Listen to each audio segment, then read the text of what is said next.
আম্মা জান আয়েশা বলেন, আমি সহ আল্লাহর নবীজি হাঁটতে বের হয়েছে রাতের বেলা। ইয়া রাসূলুল্লাহ, আসমানের তারকারাজি আছে, কত তারকারাজি, ওই পরিমাণ নেকি কারো আমলনামায় আছে। আল্লাহর নবী বললেন, ওগো আয়েশা, আমার একজন উম্মতের মধ্যে আকাশের যত তারকারাজি আছে তত পরিমাণে নেকি আমার উম্মতের আমলনামায় আছে। বলুন সুবহানাল্লাহ। আল্লাহর নবী বললেন, আম্মা জান আয়েশা শুনলেন, চুপ হয়ে গেলেন। ইয়া রাসূলুল্লাহ, আসমানে যত তারকারাজি আছে ততগুলি নেকি বুঝি কার আমলনামায়? আম্মা জান আয়েশার প্রশ্নের জবাবে বললেন, ওগো আয়েশা, ওমরের আমলনামায় আসমানে যত তারকারাজি আছে তত পরিমাণে নেকি ওমরের আমলনামায় আছে। মানে আবার নবীজি উম্মতের আমলনামা দেখেন। সহিহ তিরমিজির মধ্যে আলোচনায় আসছে, আবু হুরায়রা বলেন, আমার নবীজি বলেন, উম্মতের আমলনামা বৃহস্পতিবারে সোমবারে আমার নবীজির কদমে পেশ করা হয়। আমার নবীজি যদি ভালো দেখেন উম্মতের জন্য দোয়া করেন, আর যদি খারাপ দেখেন গো, আবার নবীজি চোখের পানি ছেড়ে ছেড়ে কান্না করেন। আমার বলে ভাইরা, আম্মা জান আয়েশার মুখটা ছোট হয়ে গেল, ঘরে ফিরে আসলো। ইয়া রাসূলুল্লাহ, হযরত উমরের আমলনামায় বুঝি এত নেকি আছে। আবার আম্মা জান আয়েশা চোখের পানি ফেলে কান্না আরম্ভ করে দিলেন। আল্লাহ রাসূল ডাক দিয়া বললেন, আয়েশা তুমি কেন কান্নাকাটি করো? আম্মা জান বললেন, ইয়া রাসূলুল্লাহ,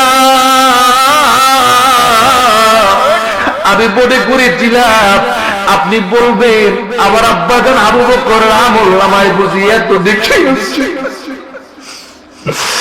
আমি মনে করেছিলাম আমার আব্বাজান আবু বকর বুঝি এই সম্মানের অধিকারী হবে। আসমানে কত তারকারাজি আছে এটা দুনিয়ার কেউ জানে না গো ইয়া রাসূলুল্লাহ। আমার আব্বাজান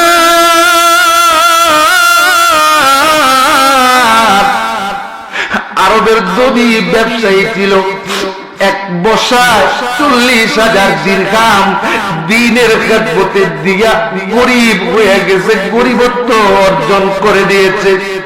ইয়া রাসূলুল্লাহ,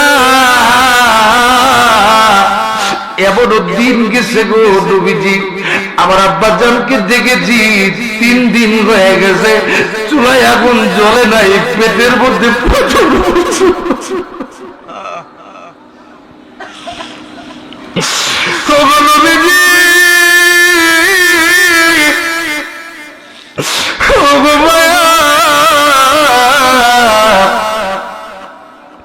আমার আব্বাজানকে দেখেছি বাজারে গেছে, টাকা নাই, কেউ বাকি দেয় নাই, মদিনার বাজার থেকে ঘুরে ঘুরে আসছে। আমার নবীজি চোখের পানি দেখে বলে, আবু বকর অনেক কষ্ট করছে। ইয়া রাসূলুল্লাহ, আপনি তাবুক যুদ্ধের ডাক দিলেন, আমাদের ঘরে দেওয়ার মতো কিছুই ছিল না গো ইয়া রাসূলুল্লাহ। গুটি বাটি সকল কিছু আপনি নবীর কদম মোবারকে এনে দিয়ে দিয়েছেন। আপনি বলছেন আবু বকর কি রাইখে আসছো? আমার আব্বাজান বলছে, ইয়া রাসূলুল্লাহ, আপনার আর আল্লাহকে ঘরে রেখে সব দিয়ে দিছে।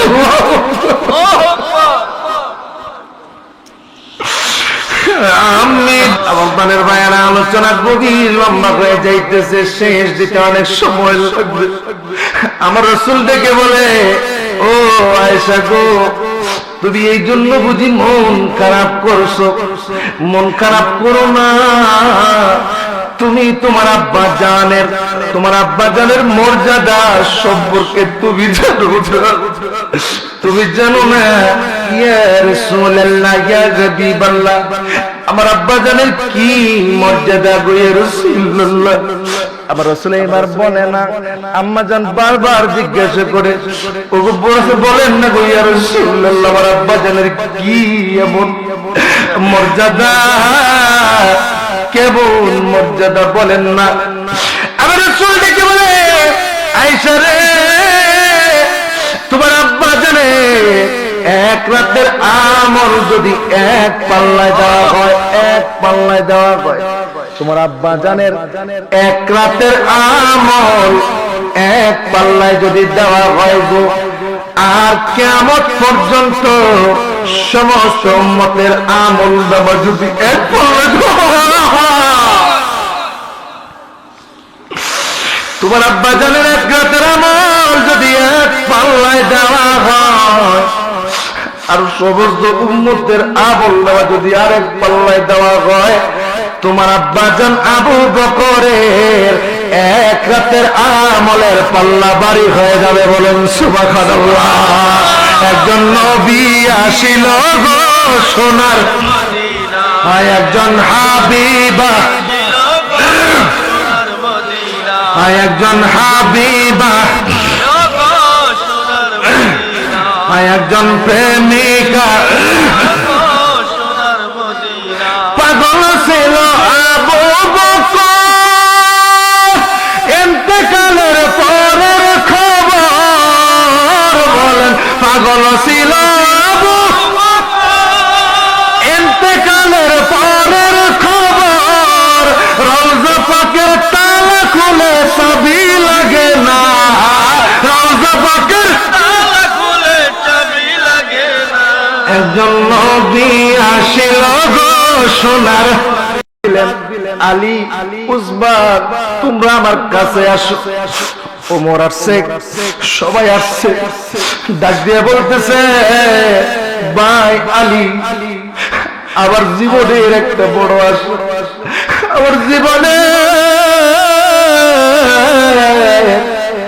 একটা বড় আশা, আমি রাসূলের কদম মোবারকে শুইতে চাই।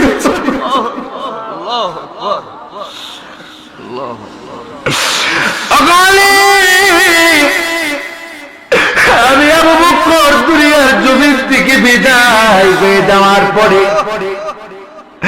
আবার লাখ গোসল দিবা, আবার লাখ জানাজা পড়াইবা, জানাজা পড়াইয়া নবীজির পবিত্র কদমের কাছে রেখে একটা বার বলবা, ইয়া রাসূলুল্লাহ।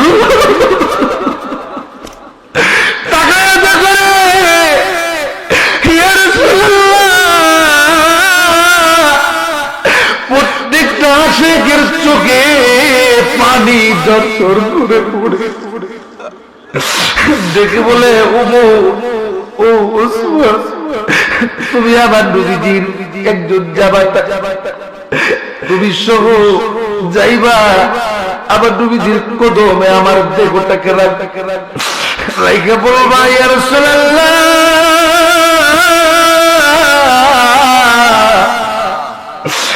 আপনার খেলার সাথী ছিল আবু বকর, আপনার যুবক বয়সের সাথী ছিল আবু বকর, আপনার হিজরতের সাথী ছিল আবু বকর, আপনার গোলাম ছিল আবু বকর।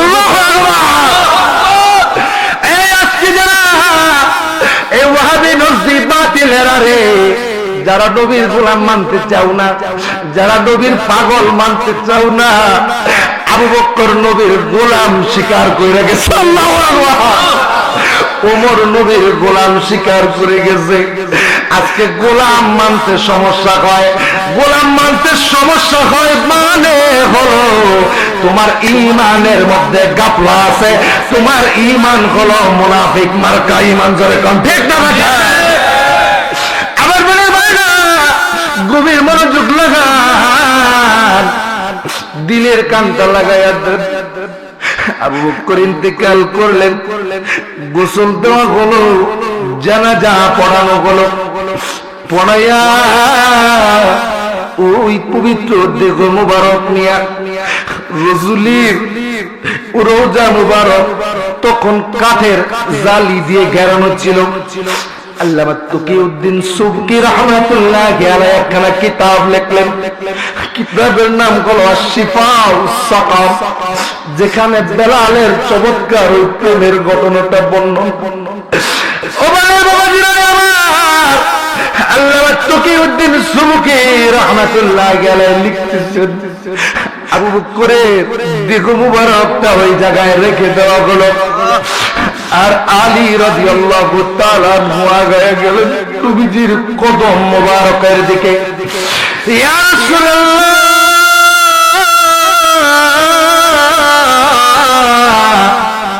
ইয়া হাবিবাল্লাহ, নবী গো, ও মায়ের নবী, আবু বকর আপনার খেলার সাথী ছিল, বাল্যকালের সাথী ছিল। দুনিয়ার জমিনের মধ্যে কেউ আপনার আবু বকরের মতো এত বেশি ভালোবাসত। আপনার হিজরতের সাথী ছিল আবু বকর। আজকে আবু বকর দুনিয়ার জমিন থেকে বিদায় হয়ে গেছে। আবু বকর দুনিয়ার জমিন থেকে বিদায় হয়ে গেছে। আবু বকরের ওসিয়ত ছিল, কোথায় তাকে রাখবো? আপনার কদম মোবারকে আইনা যেন রাখি। আর বলেছি, যদি রাসূলের রওজা মোবারক থেকে যদি কোনো আওয়াজ না আসে, যদি কোনো কথা না আসে, তাহলে যেন নদীর মধ্যে, সাগরের মধ্যে ফেলে দেওয়া।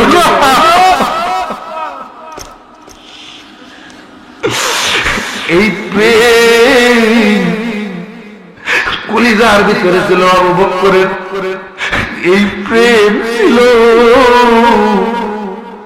আল্লাহর ওলিদের, এই প্রেম ছিল খাজা বাবা এনায়েত পুরী। খাজা বাবা এনায়েত পুরী আশিক মদিনার, খাজা বাবা মধুপুরী, খাজা বাবা ফরিদপুরী আশিক মদিনার। চেহারাতে ছিল যে তার নূরের বাহার, বলেন চেহারাতে ছিল যে তার নূরের বাহার। আমার প্রাণের ভাইরা, আসামে দরং জেলায় বিখ্যাত এবং জবরদস্ত আল্লাহর ওলি গনি খলিফা রাহমাতুল্লাহি আলাইহির মাজার শরীফ আছে। আমি অদম এবছর মুহররমে যাওয়ার তৌফিক হয়েছিল। গদিনিশের হুজুর পাকের এত ভালোবাসা পেয়েছি আমার প্রাণের ভাইরা, প্রায় 2 ঘন্টার উপরে একেবারে যোহর নামাজের পর থেকে আসরের নামাজের আজান পর্যন্ত দুইজন আমরা একান্তে অনেকক্ষণ অনেক আলোচনা করার সুযোগ পেয়েছি। আমার প্রাণের ভাইরা, খাজা বাবা এনায়েত পুরী একজন পাগল ছিল। ওই এলাকার মধ্যে এখন পর্যন্ত অনেক পাগল আছে, এমন ইশকওয়ালা মানুষ আছে যারা খাজা বাবা এনায়েত পুরীর নাম কইলে চোখের পানি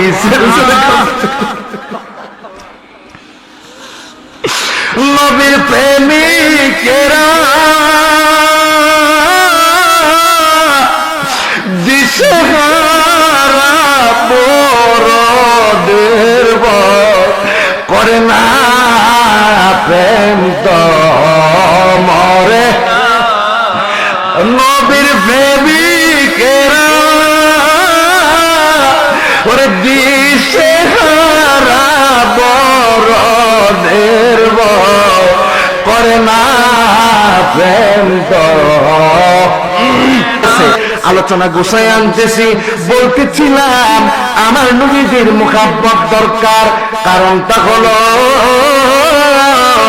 আবু বকর কত রাকাত নামাজ পড়লো, আবু বকর কত রোজা রাখলো না, এক রাতে কি এমন আমল করলো। আম্মা জান ডেকে বলে, ইয়া রাসূলুল্লাহ, ওগো মায়ার নবীজি, আমার আব্বা জানের এক রাতে কি এমন আমল ছিল। আমার নবীজি ডেকে বলে, তোমার আব্বা জান আমার সাথে হিজরতের সাথে যেদিন হলো, আমি যেদিন দারুণ দোয়া বৈঠক বসলো, মক্কার কাফিররা যখন আমাকে আক্রমণ করবে 100 গোত্র থেকে 100 যুবক ছেড়ে দেওয়া হলো আমাকে হত্যা করার জন্য। আমাকে যখন আল্লাহ হুকুম দিলেন, বন্ধু আপনি আর দেরি করবেন না, বের হয়ে যান মদিনার পথে, আপনার বন্ধু আবু বকর আপনার সঙ্গী হিসাবে থাকবে। বলুন সুবহানাল্লাহ। আমার মনের বাইরে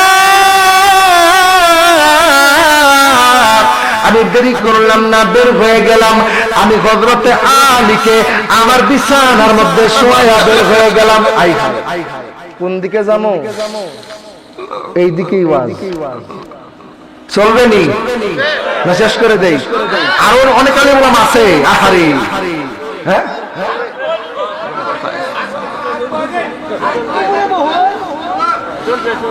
একটু দুরূদ শরীফ পড়ুন। আল্লাহুম্মা সাল্লি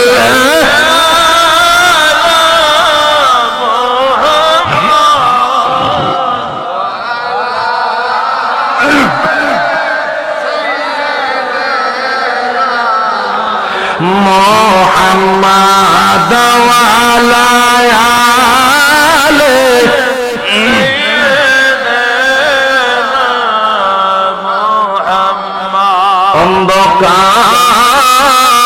অন্ধকার কবরে যেদিন আমায় শোয়াইবে, অন্ধকার কবরে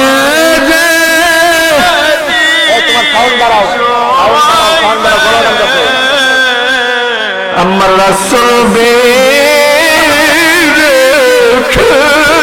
আমারে তরাইবে, রাসূল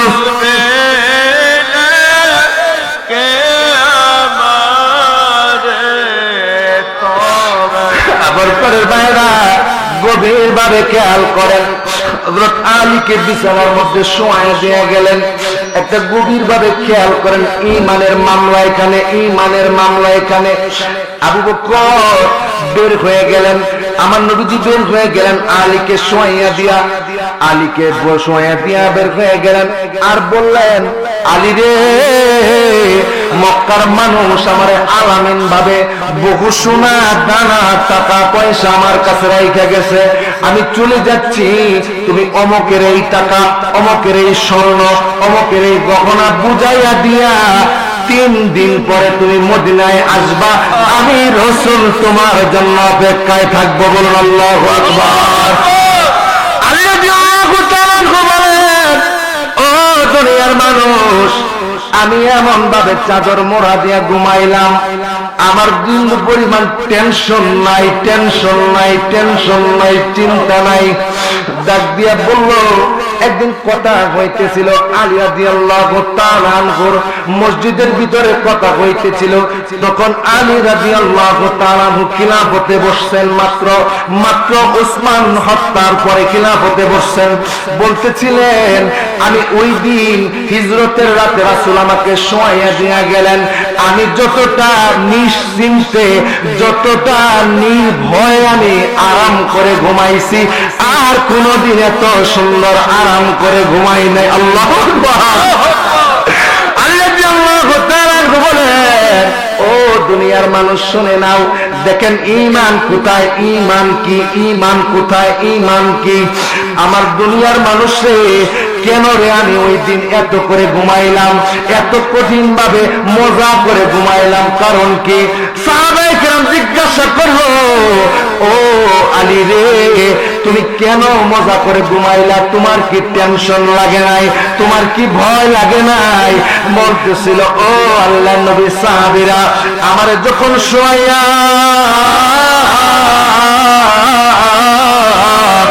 আমারে বলে গেল, আলী রে, তুমি 3 দিন পরে মদিনায় আইসা আমার সঙ্গে দেখা করবা, আমি রাসূল তোমার জন্য অপেক্ষায় থাকবো। ও দুনিয়ার মানুষ, ও আল্লাহর নবী সাহাবীরা রে, আমার ঈমান, আমার ঈমান, আমার ঈমান, আমার ঈমান, আমার 3 দিন মক্কার সমস্ত কাফেররা যদি আমি আলীর উপরে আঘাত করে তরবারি চালায়, রাসূল বলছে আমার জন্য মদিনায় তিনি অপেক্ষা করবেন। আমি আলীর ঈমান মদিনায় না যাওয়া পর্যন্ত আমার কাছে আজরাইল আসবে না। আল্লাহু আকবার বলেন না, আল্লাহু আকবার বলেন। নবীজি ঈমান, নবীজি ঈমান বলেন। নবী আমার জান, নবী আমার জান পড়েন। নবী আমার জান, নবী আমার জোরে নবী আমার সেনাপতি ছিলেন নবী বদরের ময়দান, দান মুবারক শহীদ করলেন উহুদের ময়দান। নবী আমার জান, নবী আমার জোরে নবী আমার জান, নবীজি এই পর্যন্ত রাখলাম। আয়গায় খালি দীর্ঘ হচ্ছে, দীর্ঘ হচ্ছে। আমার প্রাণের ভাইরা, ও প্রাণের বাবাজিরা রে, আমার আলী রাদিয়াল্লাহু তাআলা আনহুকে শোয়াইয়া বাইর হয়ে গেলেন। আল্লাহ নবীজি দরজায় গেছে, যায়া শুধুমাত্র টুকা দিছে। আবু বকর সঙ্গে সঙ্গে লাব্বাইকা ইয়া রাসূলুল্লাহ, লাব্বাইকা ইয়া হাবিবাল্লাহ, আমি হাজির। আবু বকর তুমি কি ঘুমাও নাই? তুমি কেমনে বুঝলা আমি আজকে রাতে হিজরত করব? ইয়া রাসূলুল্লাহ,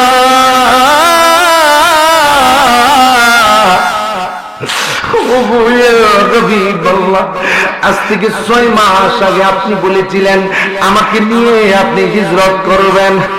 এরপরে আমি রাতের বেলা বাড়ি আইসা আমি রাতের বেলা ঘুমাইতাম না, আমি রাতের বেলা ঘুমাইতাম না। আর পূর্ব শেষ করে ছোট্ট একটা গাটুরি নিয়ে আমি এই দরজার সামনে দাঁড়ায় থাকতাম। কখন বুঝি আমার রাসূল আসে, আর যদি আমার রাসূল আইসা ডাকাডাকি করে, কাফেররা যদি সজাগ পাইয়া যায়, কাফেররা যদি জায়গা যায় রে, আমার রাসূলকে যদি হত্যা করে, আমি আবু বকর নিজেকে কোনোদিন ক্ষমা করতে পারবো না। যার কারণে 6 মাস আমি দাঁড়ায়া থাকতাম। চিৎকার দিয়ে বলুন আল্লাহু আকবার। আমার নবীজি বলতেছে আয়েশা,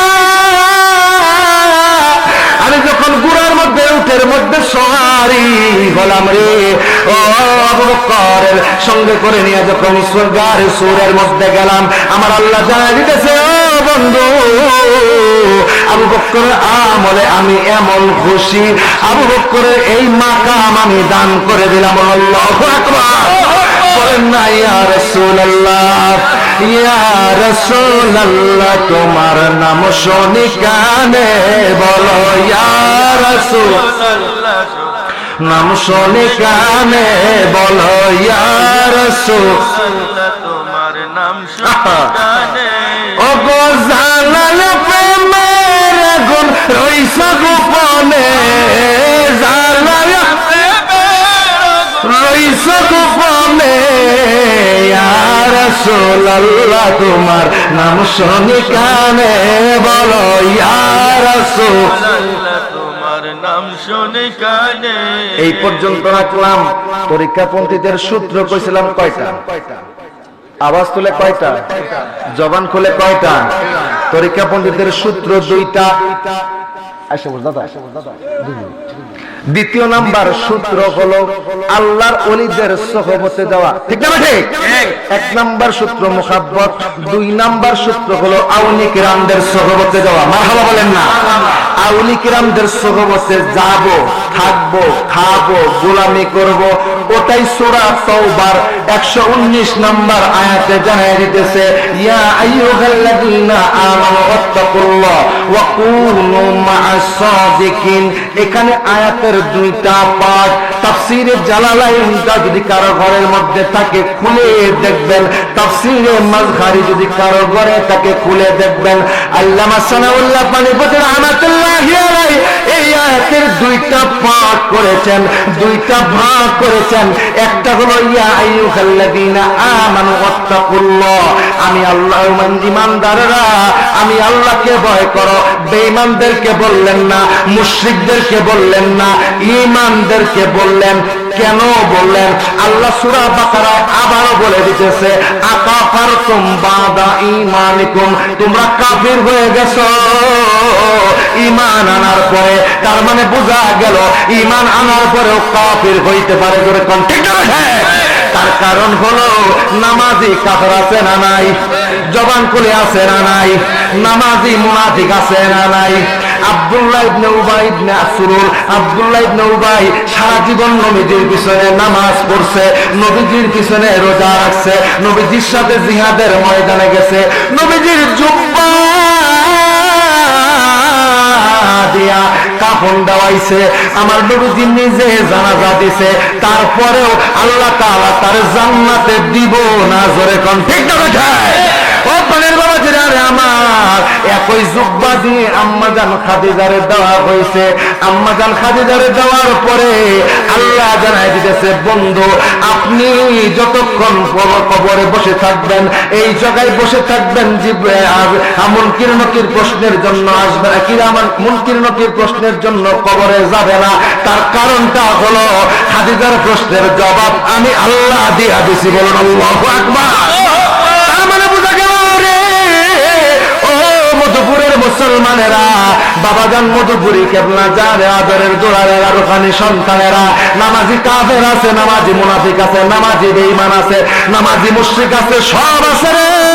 এই জন্য ওয়াকুনু মা সাদিকিন যাইতে হবে। ওয়াকুনু মা সাদিকিন না গেলে আল্লাহ জানাই দিতেছে, ইয়া আইয়ুহাল্লাযীনা আমানু ওয়াত্তাকুল্লাহ, এই ওয়াত্তাকুল্লাহ আল্লাহকে ভয় করো, আল্লাহকে ভয় করতে হবে। তাফসীরে মাযহারিতে আল্লামা ইমাম সানাউল্লাহ পানিপতি লিখতেছে, একটা হলো ইবাদতের ক্ষেত্রে ভয় করতে হবে, আর একটা হলো আমলের ক্ষেত্রে।